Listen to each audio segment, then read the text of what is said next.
Dr. Steffen Gay again, and he's going to talk this time on epigenetics, the new kid on the block. Okay, if you remember your classes in biology, all our genes are in our chromosomes, and our chromosomes are very neatly organized because our DNA, where we have all our genetic information, is wrapped around globular proteins, histone proteins, like pearls on a string. And this is nicely condensed in chromosomes, which are just very small within our cells.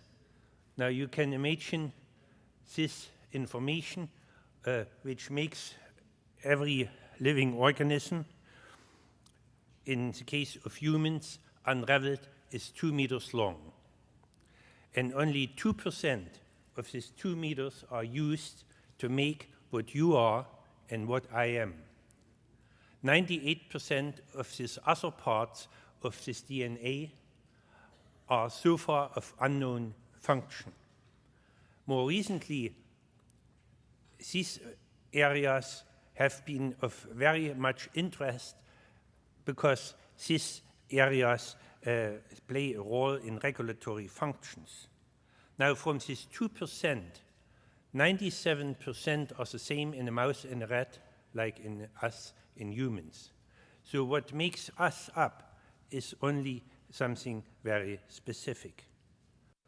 Now, every living organism has, during different stages of disease, whether in a frog, in a plant, in a virus, or in a human, gene expression at various stages of development at different parts of using this DNA.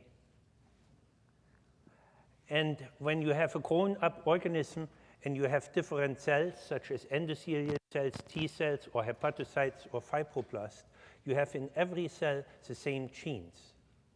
However, most of the genes are shut off, they are not used, and only very specific genes are used to make what the T cell is or what the hepatocyte is.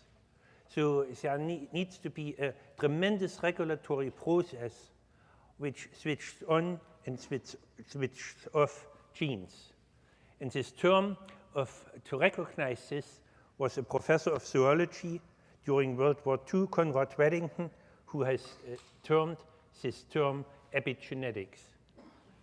And the scientific term of this is epigenetics is a study of all heritable and potentially reversible changes in genome function that do not alter the nucleotide sequence within DNA.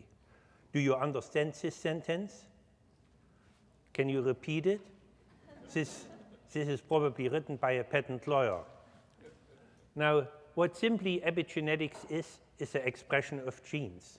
I was asked recently, what is more important, genetics or epigenetics? The question is absolutely irrelevant because there is no epigenetics without genetics, and genetics alone is like hardware of a computer without software. So epigenetics basically is very complementary to genetics. The first example where epigenetics has been playing a major role was recognized as the clone sheep Dolly was created. What happened there? One has taken a biopsy from the breast gland of a 6-year-old sheep, has removed the nucleus from this epithelial cell, and has placed from a female germinal cell a nucleus in this 6-year-old cell structure, and has grown Dolly. Dolly showed very quickly signs of aging. Dolly developed an arthritis after 2 years. The gene cloners were very quickly explaining and saying, well, Dolly may have hurt her legs during jumping over a gate. Now, I mean, if arthritis would have been this course, we wouldn't have all these expensive treatments with biologics. 1 year later, Dolly developed a pulmonary carcinoma and died. So what had happened? Dolly received the genetic material which was 6 years old in an environment in Sahara